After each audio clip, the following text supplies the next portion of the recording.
Salam. Silakan masuk. Gitu.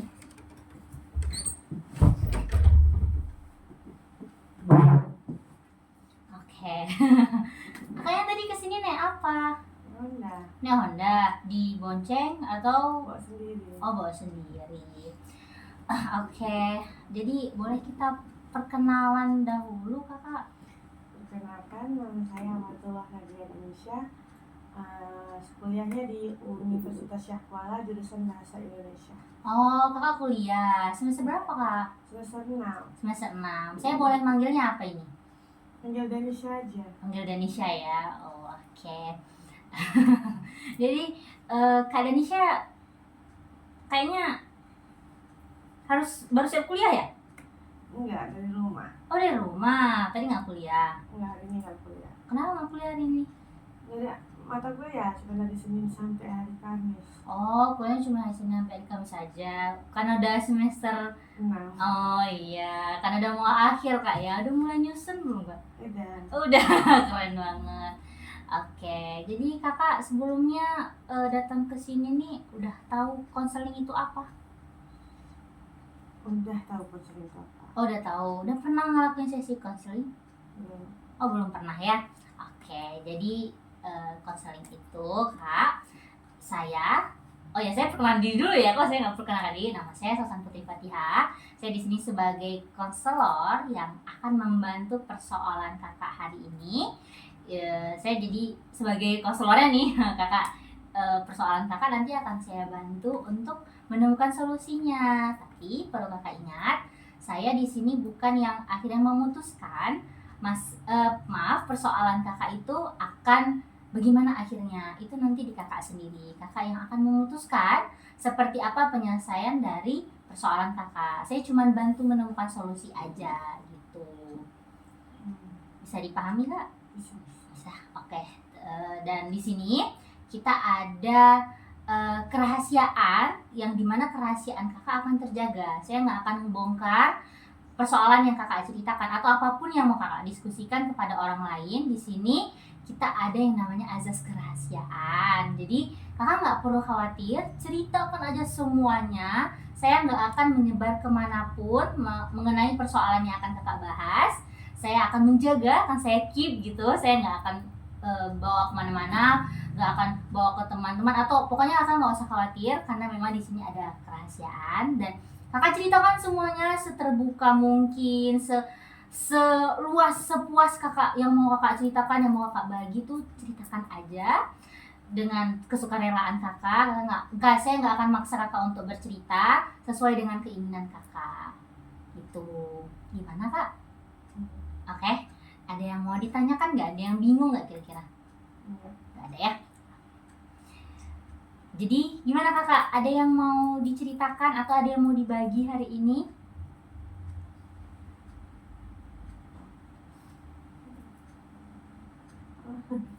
Kamu kenapa itu?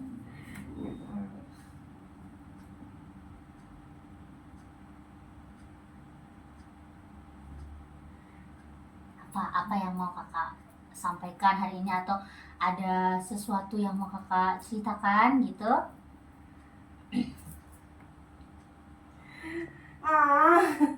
Gak usah ulang, gak bisa, jangan gitu.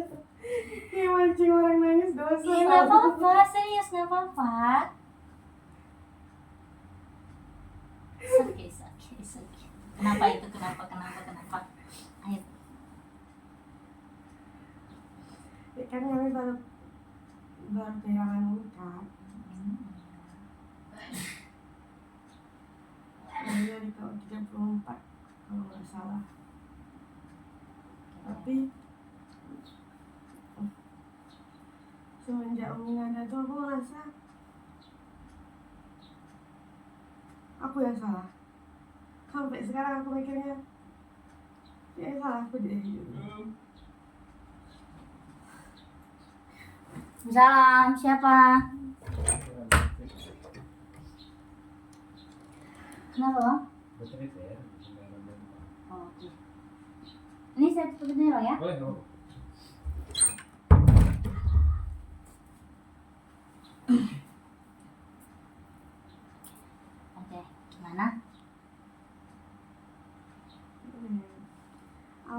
aku yang salah.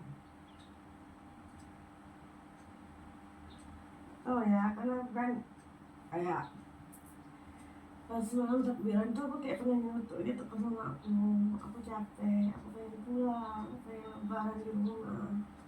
Terus paginya aku bilang mamiku masih mau di rumah sakit. Terus aku bilang aku capek kali tidur di lantai, di rumah sakit tuh capek kali, aku bilang gitu. Terus nggak tahu kenapa tiba-tiba mama aku minta pulang. Aku langsung kayak apa karena aku ya gitu kan. Terus maghribnya pulanglah kami ke rumah. Terus mama aku udah nggak bisa, nggak ingat kami siapa lagi, nggak bisa, emang aku udah nggak ingat aku lagi siapa. Habis itu tiba-tiba kami tak masukkan lagi ke rumah sakit. Mama aku dia keluarlah hasil lab. Habis itu pas keluar hasil lab tuh dibilang aku tunggu lagi jam. Terus aku langsung kata dokternya ada kemungkinan cuci darah. Terus aku langsung batin kayak gitu. Aku nggak mau aku cuci darah kan, karena pasti sakit kali setiap bulan. Tapi aku tuh langsung batin itu kayak jangan sampai lo nggak cuci darah gitu. Terus masuk ICU jam 6 karena aku capek jaganya, aku minta tidur di musola. Jam 8 dibangunin, memang aku udah nggak ada.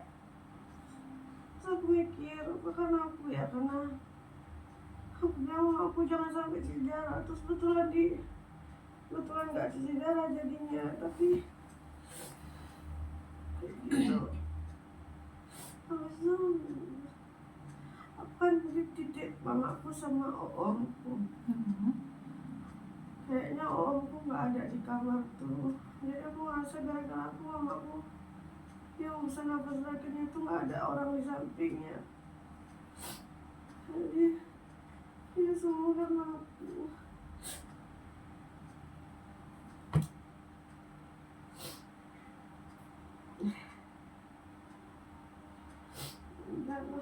Jadi Galang merasa kalau maaf nih Umi kakak meninggal itu karena kakak membatin gitu ya. Kak Danisha ngerasa karena ngebatin itu Allah mengabulkan doa kakak gitu kah? Tapi itu kan bukan salah Kak Danisha. Memang aku juga ada beberapa kali batin itu bukan udah takdir lah kan, tapi kenapa aku harus batin kayak gitu?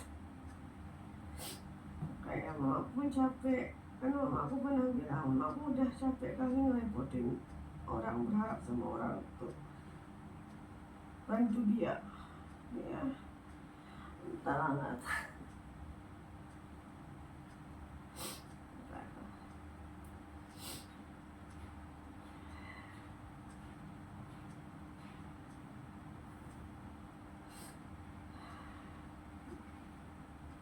Ini hari ini tadi hari ke berapa yang saya bilang? Jam 34. Udah hampir 1 bulan ya. Dan sampai sekarang perasaan bersalah itu munculnya dari awal kalau boleh tahu, atau setelah udah lama gitu? Setelah dari awal pas aku tahu aku udah gak ada, aku langsung kayak karena aku deh gitu.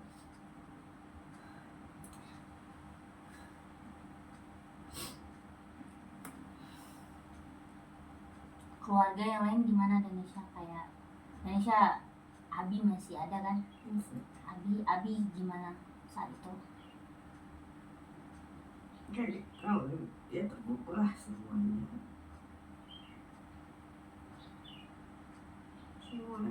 cuman kan rasakan kehilangan lah semuanya. Aku nggak bertanya dia. Abi ada di rumah sakit juga saat itu? Ada. Oh ada. Kalau saudara Danisha berapa bersaudara? Ada abang satu, adik satu. Dua-dua ada di rumah sakit juga? Adik nggak di rumah sakit. Itu juga aku merasa kesalahan aku juga. Kenapa kalau malamnya aku suruh dia pulang, padahal dia bilang dia mau jaga umikku. Tapi aku bilang abiku pun kan di rumah. Oh iya. Dia bilang abiku pun butuh dijaga. Gara-gara itu dia rasa pandai nggak mau Umi ya terakhir kali pun. Kalau aku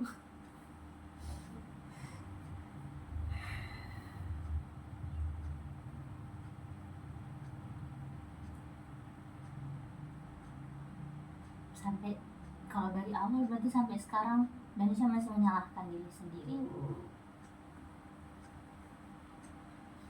Abi tahu?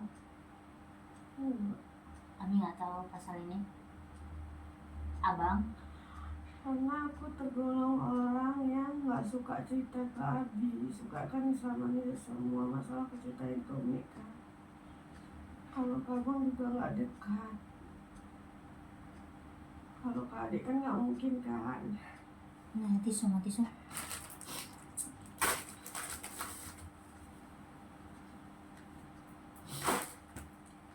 Adik gimana?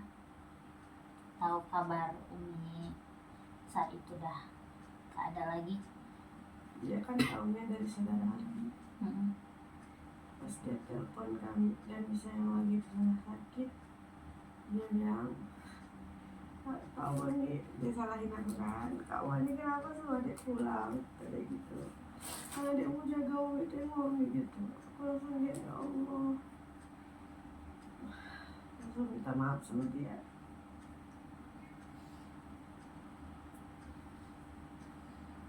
Jadi berarti sekarang di rumah Danisha jadi pengganti Umi ya bahasanya.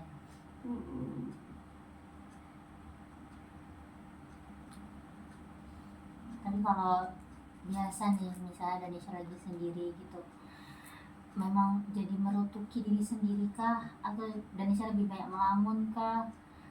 Atau mungkin Danisha memikirkan apa gitu ketika lagi sendiri, ketika nggak ada orang lain? Dia mesti menyalahkan diri sendiri.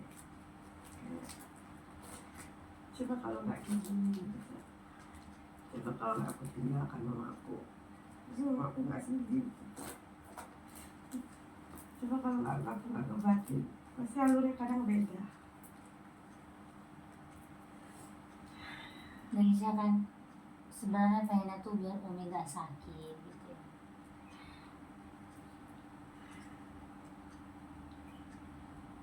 Itu nggak salah Danisha.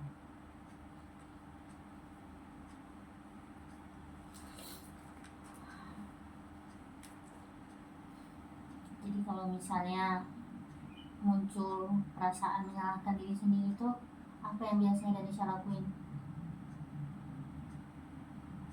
Nangis. Terus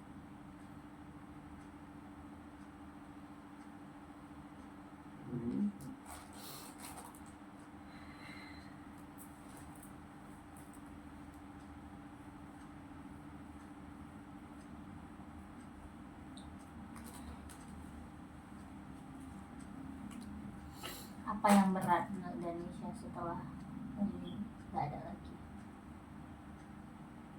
Ya semua Jadi berat. kayak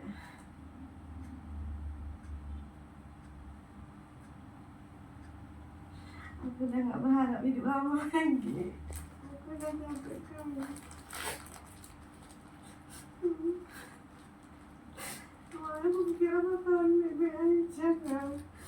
Aku harus kuat karena aku punya adik. Aku bilang mana ada tempat untuk cerita lagi, nggak ada kawan bicara lagi, nggak ada kawan yang nyelesain masalah aku lagi.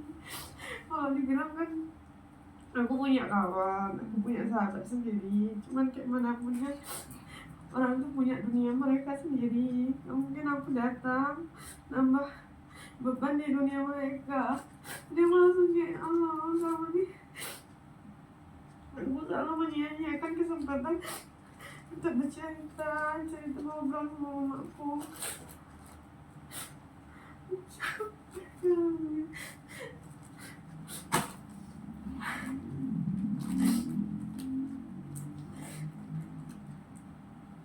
Dan saya capek karena merasa kehilangan kawan cerita di Indonesia. Kehilangan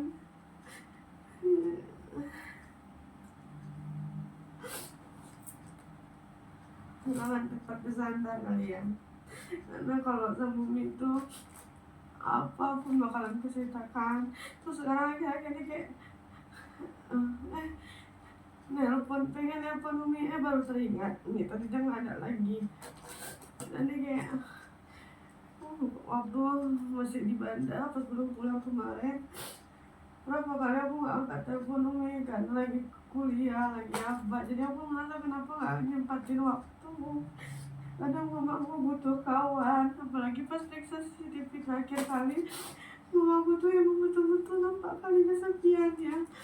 Dia lahirin 3 anak, tapi 3-tiganya nggak ada di samping dia.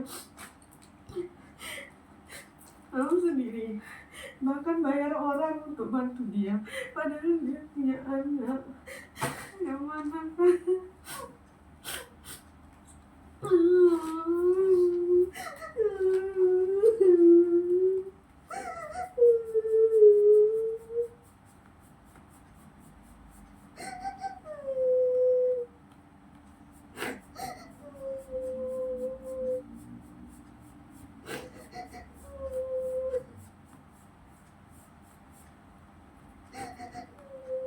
Jangan bawakan aja semuanya.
Mau minum, Danisha?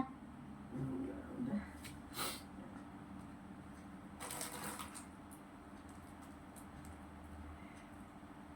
Tadi Danisha bilang ada.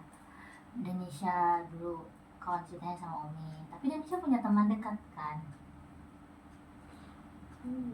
Cuman kan dia gak enak menceritakan segalanya sama kawan. Ada beberapa batasan yang kita nggak bisa ceritain sama, tapi sama keluarga bisa, sama ini bisa.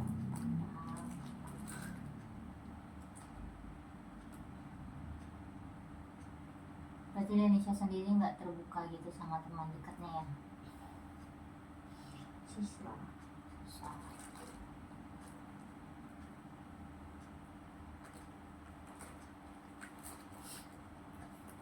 Sama adik juga susah untuk bercerita. Adik yang perempuan kan adiknya. Iya, kan susah juga dia kan. Harusnya dia yang bercerita sama kita. Maka kita ini tanya dia.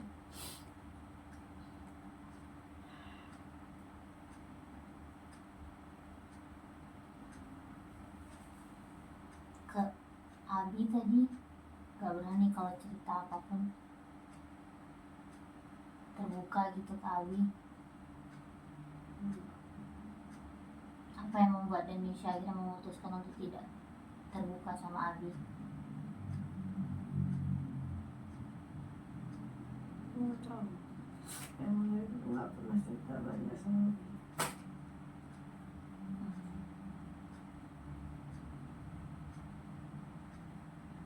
Emang dari dulu gak pernah cerita sama Abi tuh apa memang Abi gak banyak ngomong kah, atau kenapa misalnya Denisha akhirnya lebih banyak ceritanya sama Umi tadi tuh, terus tidak memutuskan untuk bercerita ke Abi itu kenapa? Gak ingat juga ya? Nggak tahu ya. Mungkin nggak suka aja cerita sama aku. Gak suka?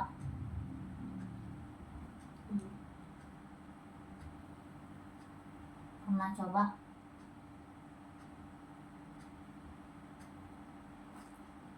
Pernah beberapa kali, cuman kayak nggak cocok gitu.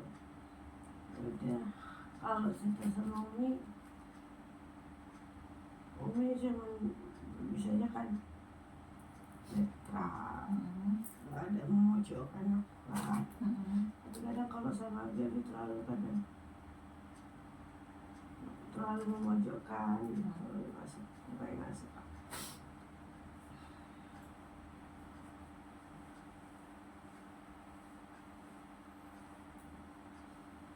Berarti Denisha dulu pernah cerita sama Abi terus Abi memojokkan gitu ya, menjudge, sehingga akhirnya Denisha merasa kurang nyaman untuk men-share apapun sama Abi. Apa Abi ada ngasih beberapa tekanan gitu ke Denisha kalau misalnya lagi bercerita?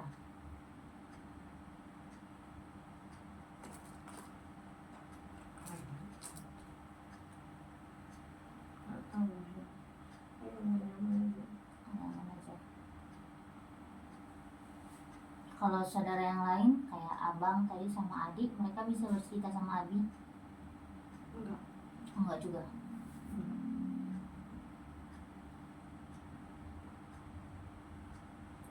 Abi sendiri biasa kalau bercerita ke siapa? Nggak tahu ya.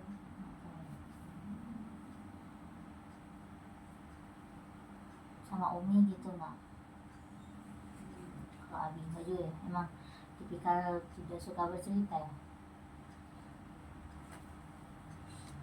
Abi susah dijabarkan orangnya.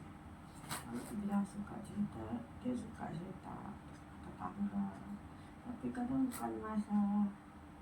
Tapi nggak tahu lah ya, karena kan dia terus dan jarang di rumah. Jadi SMP udah ngantau. Dia nggak tahu kayak mana di sana, paling di sana cuma berapa minggu. Oh berarti kakak dari SMP itu sudah nggak di rumah lagi? Pesantren. Pesantren. Rumah kakak di mana? Pesantren. Kota Caneng. Berarti kesini pun nggak di rumah ya tinggalnya? Sewa rumah untuk yang kuliah di sini. Oh, jadi kemarin waktu Umi itu kakak di Banda Aceh? Di Kota Caneng lagi libur mau lebaran. Oh, libur. Jadi ini karena berarti kalau tadi abang sama adik itu semuanya ceritanya ke Umi juga? Iya. Biasanya ke Umi. Ini sekarang kemana mereka cerita? Dan saya tahu. Adik ceritanya ke Indonesia. Aku kayaknya nggak semua masalahnya, tapi sebagian masalah diceritain Indonesia. Kayak kemarin itu dia pulang naik kereta, keretanya bocor. Terus dia sempat butuh perbaikan Honda, sakit berapa juta gitu kan. Minta ke Indonesia, minta adiknya ke Indonesia karena dia termasuk yang gak dekat sama dia juga kan.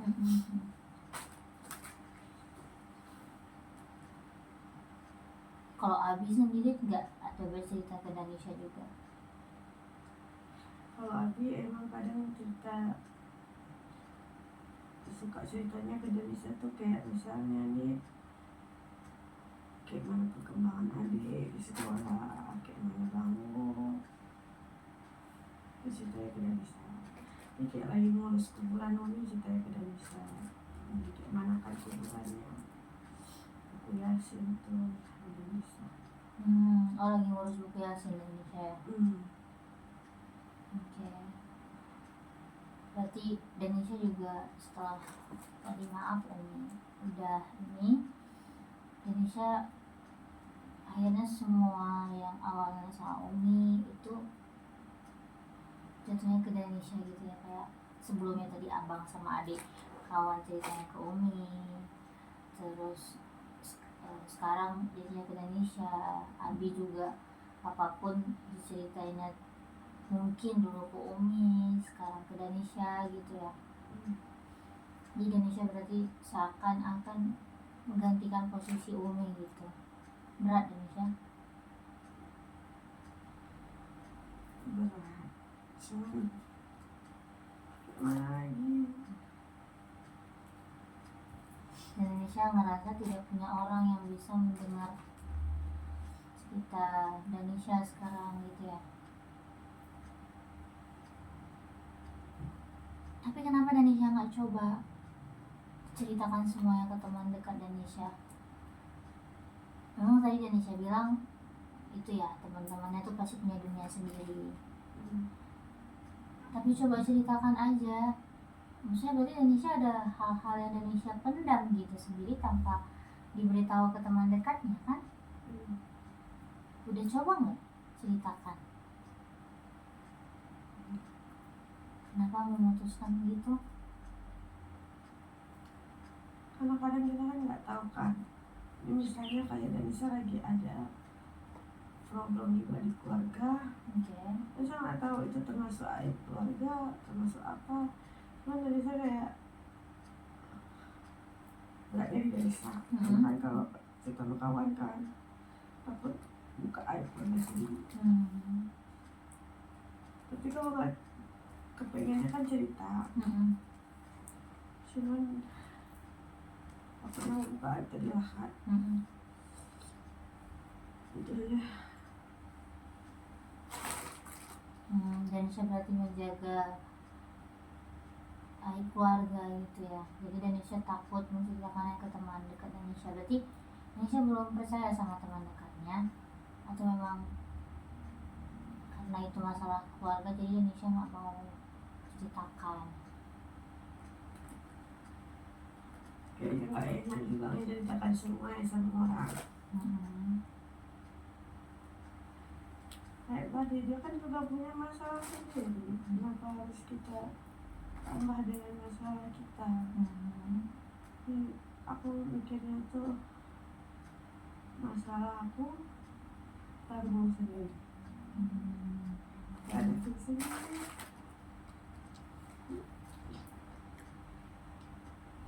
Tapi pasti teman-teman Indonesia kan paham ya, apalagi kan itu sudah teman dekat. Pasti mereka tahu dong posisi sama kondisi Indonesia sekarang. Atau Indonesia nggak pernah ngasih tahu juga tentang orang tua Indonesia yang sudah tidak ada lagi, itu ada dikasih tahu kan? Ada kawan yang datang ke sana sama temannya itu sudah diceritakan semuanya juga. Kenapa itu? Kenapa Indonesia memutuskan seperti itu? Indonesia tahu juga seberapa besar masalah dia. Ini kayak seberapa besar tanggung jawab dia. Saya mikir kayak yang nggak cuma aku deh yang punya masalah sebesar ini. Jadi nggak usah sampai ngerepotin orang lain gitu. Karena kan emang ada beberapa bagian dari cerita kita tuh nggak usah kita ceritain ke siapa-siapa.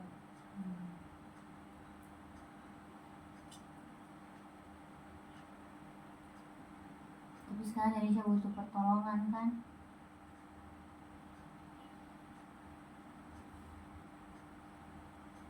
Tadi tadi maaf kalau saya ada sedikit mention Indonesia sebut, merasa udah nggak pantas hidup lagi. Bukan nggak pantas sih, lebih ke nah mau hidup lama lagi. Mungkin Kalau misalnya sekarang kalau ditanya kan sempat bilang gitu juga kan, cuman kalau ditanya emang imannya udah kuat, udah amalannya udah banyak, udah nggak mikir itu lagi, mikirnya udah kayak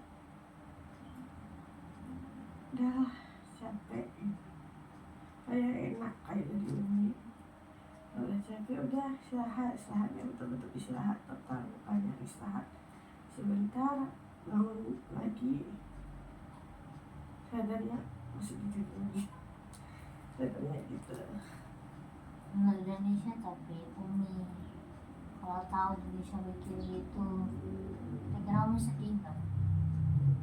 Sedihnya kan sedih, tapi Umi tahu nggak dari siapa sedih, capek perjuangannya kan enggak juga kan.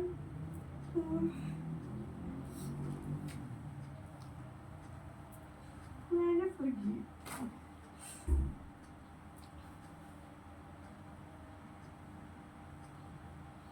Umi aja bisa pergi tanpa pamit sama kamu, kenapa kamu bisa nggak bisa?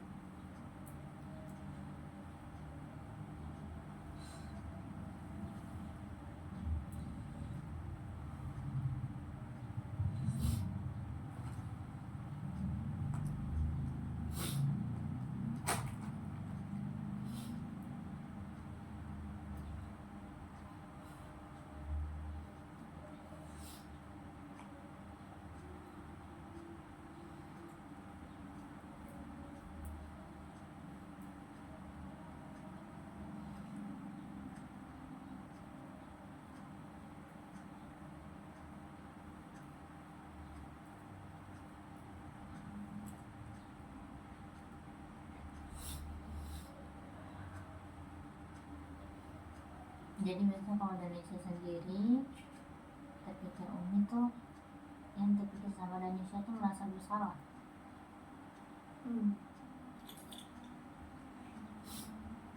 Nggak bisa. Indonesia merasa bersalah. Kira-kira dengan tadi yang Indonesia pikirkan walaupun sekilas, tapi Indonesia kesel karena Indonesia pernah ngebanting. Karena pemikiran sekilas itu diketahui sama Abi misalnya, atau sama abang, atau sama adik. Kira-kira reaksi mereka gimana?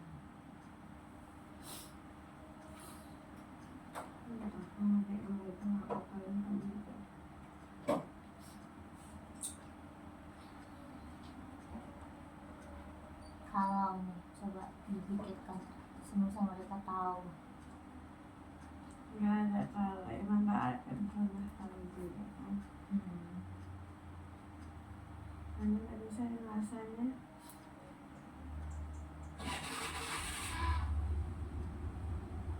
Saya kan juga pengen kan punya abang dan itu buat bersandar kan. Cuma kalau ngeliat abang bisa kayak susah. Lagi tidak bisa nengok kalau dia bisa, yang dia juga persis kehilangan orang tuanya.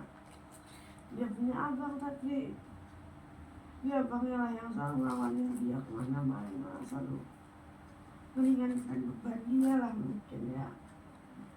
Soalnya kayak pengen lah punya abang kayak gitu, tapi dari itu sama lagi cuma dari saya yang ringanin bebannya.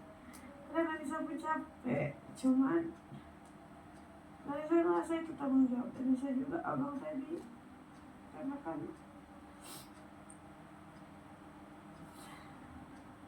namanya masih abang kan.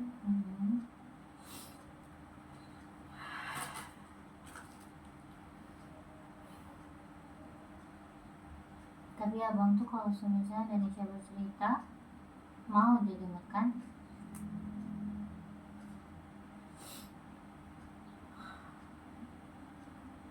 Tahu lah ya, nggak pernah Coba. belum pernah mikir, belum pernah coba, nggak pernah pengen juga.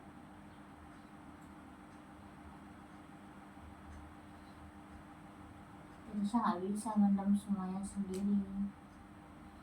Sampai mana?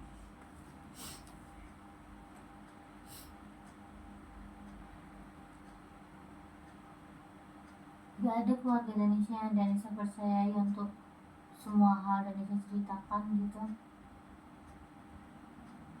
kayak bunda atau paman, Enggak ada. kakak sepupu, Enggak ada. abang sepupu, enggak juga. Tapi ada bunda atau paman atau sepupu yang paling dekat itu ada. Enggak tahu ya. Bisa kan mungkin dia masih dekat sama dia. Tapi nggak tahu dia mungkin kayak mana. Cuman nggak mau juga lah cerita sama.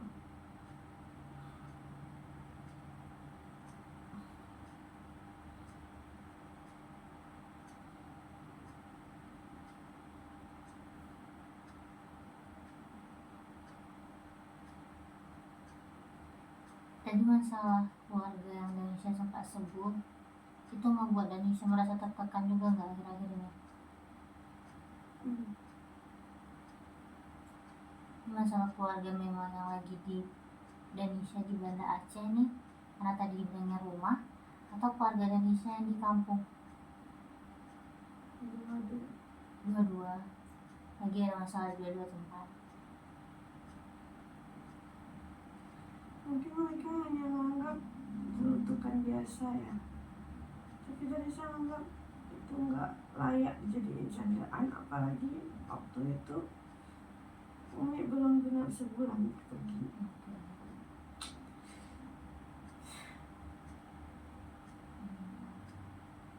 Berarti ada sempat nyeletuk orang-orang di kampung tentang sesuatu yang menurut Danisha itu nggak pantas gitu.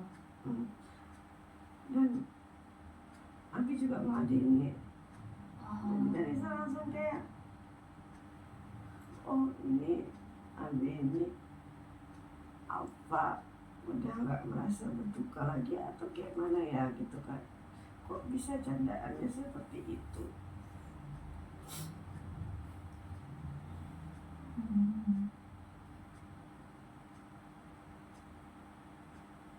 Kalau abang sama adik nggak ada ngikut? Abang nggak tahu masalah itu. Adik tahu karena saat itu Abi kitanya ada adik. Tapi kalau abang tahu, ya abang marah kali sama Abi dan nggak mau lagi berhubungan sama Abi kan.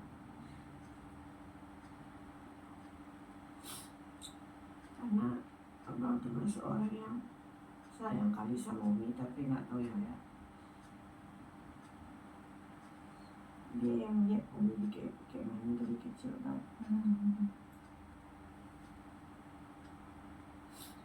Danisha saat celutukan itu keluar ada sempat marah atau reaksi Danisha hanya diam saja? Saya sempat ngeladeninnya karena itu statusnya Abi dan keluarga, ngeladeninnya marah, tapi nggak nampak marah. Gimana itu? Kayak Reza bilang Reza nggak suka kayak gitu. Dan Reza bilang apapun ceritanya itu nanti tuh bisa bahas sekarang. Oke.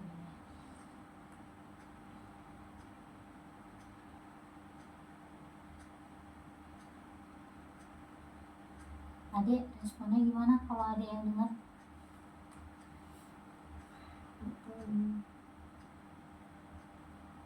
Nggak ada perhatian adik saat itu?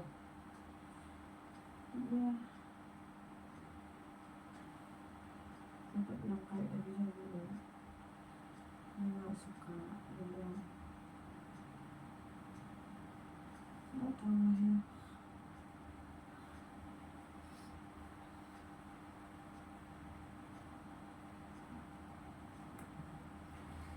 Adik tahu nggak Danisha menyalahkan diri Danisha? Nggak tahu. Kalau dekat Danisha tahu. tahu. Apa respon yang dia kasih?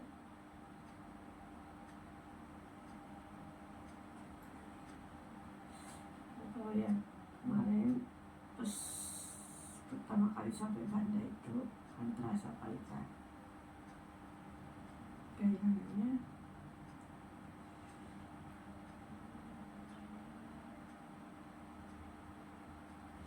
Jadi Danisa tuh ya dia kayak lebih, karena itu mungkin ya Danisa nggak suka lagi, nggak suka melihat orang sekitar Danisa kayak mana. Danisa jadi nggak suka cerita. Dia kayak lebih hati-hati, lebih takut karena Danisa sering bilang sama dia. Tapi Danisa tahu wajar dia gitu, karena Danisa bilang pengen matilah gitu, sampai kali lah gitu. Sering nanya hal-hal yang mungkin kadang dia bikin dia takut ya, kayaknya enak kali tenggelam di laut lah gitu. Saya kayak sering takut gitu kan, apalagi dia bisa sempat bikin diri sendiri kan. Dia tahu, jadi dia kayak makin was-was kalau dia makin hati-hati sama diri. Dia pikir, oh gak guna kita cerita sama orang, tapi kita cuma bikin dia takut. Udah kayak, wah janganlah lagi. Jadi kita cuma bisa bikin dia ngerasa sudah bebek aja gitu, udah gak apa-apa.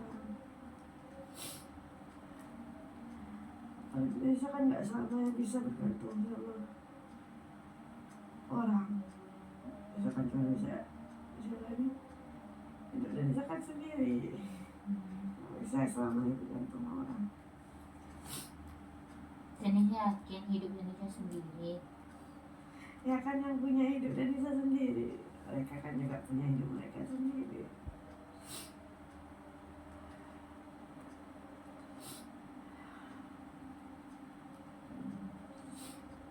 Jadi gimana cara Danisha mengalihkan pemikiran-pemikiran yang tadi? Gimana? Nggak tahu. Nggak tahu. Belum coba ngelakuin apapun supaya ngalihin pemikiran tadi. Udah coba sih kak, kalau bisa suruh yuk kita jalan-jalan, tapi jalan-jalan pas jalan-jalan kan kadang kita kan sering tiba-tiba ngelamun, sering tiba-tiba kayak kemarin kami ada naik bebek di wilayah kan. Saya juga sempat mikir kalau loncat dia enak kali gitu, cuman dia kan saya bakal ceritain sama dia kan, apalagi dia yang hati-hati kali dia juga bisa. Kemarin sempat hampir keselengkat juga kan, Honda deket, tapi dia di belakang gak bisa. Dia sempat pikir bisa sengaja kayak gitu. Apalagi kita bisa pas sampai sholat keselengkat gak ada reaksi apa-apa. Jadi kayak dia nggak tahu ya, kayak dia makin takut aja gitu. Jadi dia sama kayak lebih hati-hati gitu dekat dia. Jadi Danisha merasa apa yang Danisha ceritakan ke teman dekat Danisha tadi malah membuat teman Danisha tuh khawatir berlebihan gitu, dan Danisha nggak suka itu. Atau maksudnya Danisha tidak mau apapun yang Danisha lakukan tuh diperhatikan dia. Kayak dua-duanya deh, nggak mau dibuat seakan-akan Danisha tuh emang kayak tau ya, susah jelasinnya.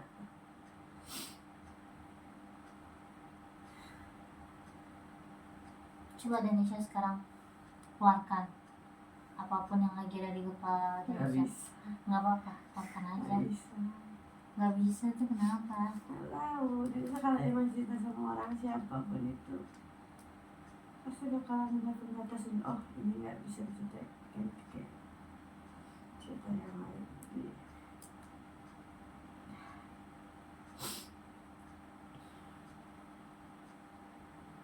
Danisha sepertinya kehilangan teman bercerita, dan bisa mempercayai orang lain. Kenapa tidak mencoba Indonesia percaya satu orang saja?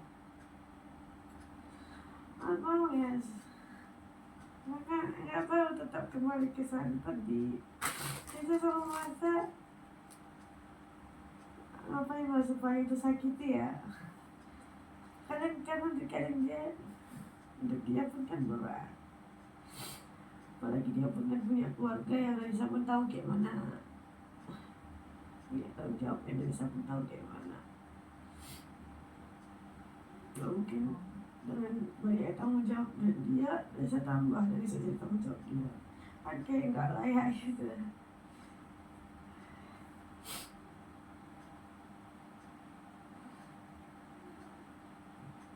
Indonesia takut membebani kawan Indonesia berarti dengan bercerita masalah Indonesia lagi.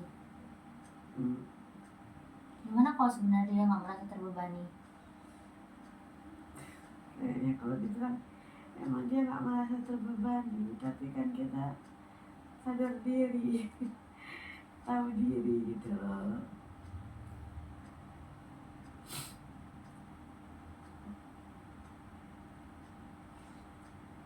Berarti Indonesia pernah coba, tadi saya ada mention sedikit, Indonesia bilang pernah coba ngelakuin hal yang menyakiti diri.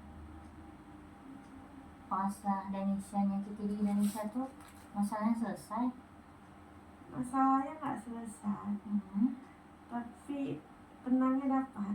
Tenangnya dapat tuh gimana? Apa yang Indonesia rasakan saat itu? Karena dari saya ngerasain sakitnya. Oke. Jadi bisa ngerasa atau ya pas bisa ngerasain selesai ngelakuin itu kan otomatis kan pas ngelakuin tidak terasa gitu. Setelah itu kan tidak terasa luapan amarahnya, sedihnya udah terbiasa setidaknya. Jadi saya juga pernah mikir kan, karena dari sana tipikal nengok orang yang kayak gitu nggak suka juga kan, nggak suka. Dan saya pernah ada kawan yang saya juga kayak gitu dulu. Jadi saya sempat bilang sama orang, padahal banyak cara nyelesain yang lain, kenapa harus itu? Tapi dari saya sama orang itu dari saya tahu supaya tenangnya dapatnya di situ. Apalagi mungkin dia nggak punya, kayak dari saya nggak punya kawan ceritakan. Jadi saya mau ngapainnya itu ke diri sendiri. Ada kejadiannya.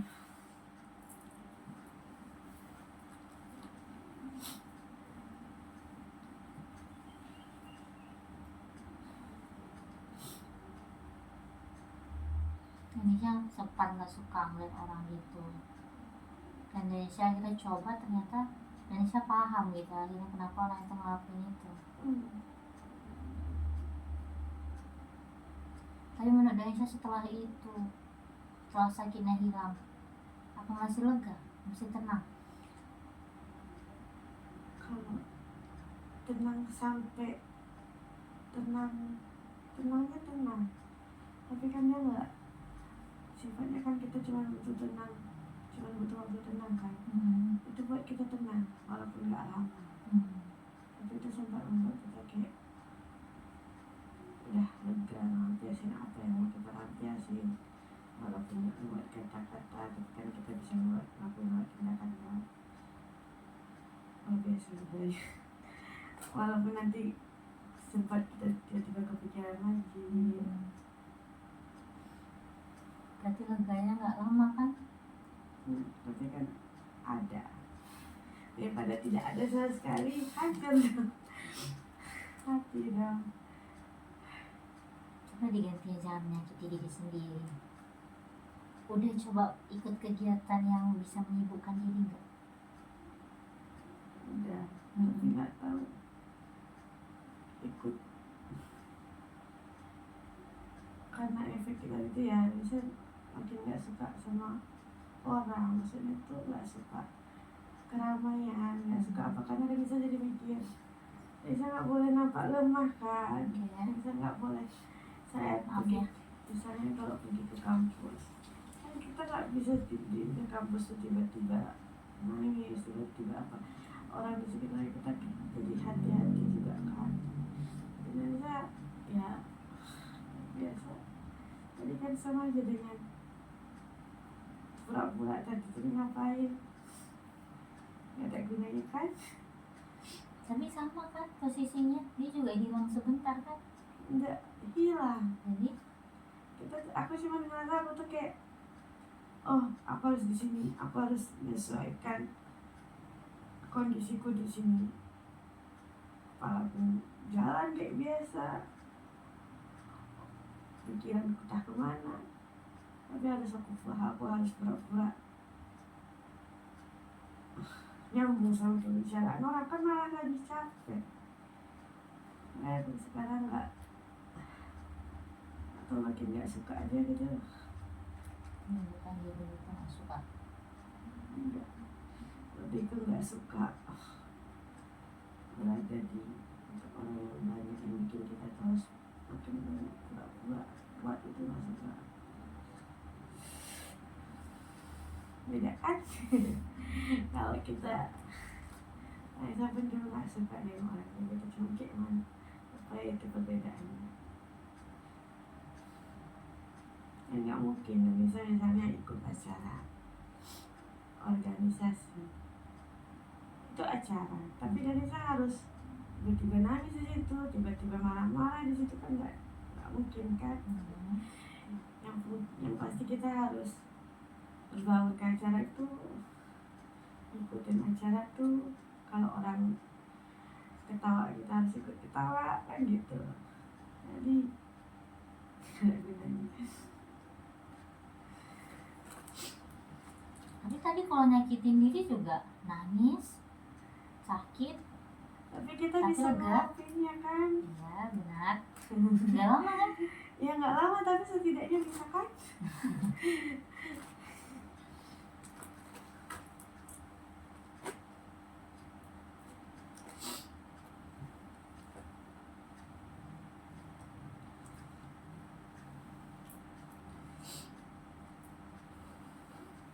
Ada lagi kah sekiranya yang mau Kak Denisha keluarkan?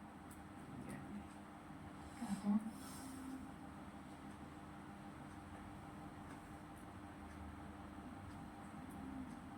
Udah agak tenang tapi nih.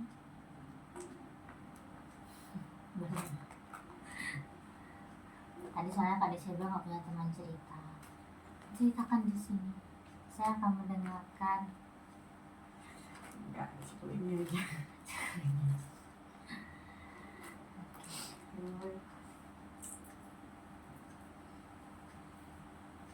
Terima kasih Kak Denisha sudah mau membagi cerita kepada saya.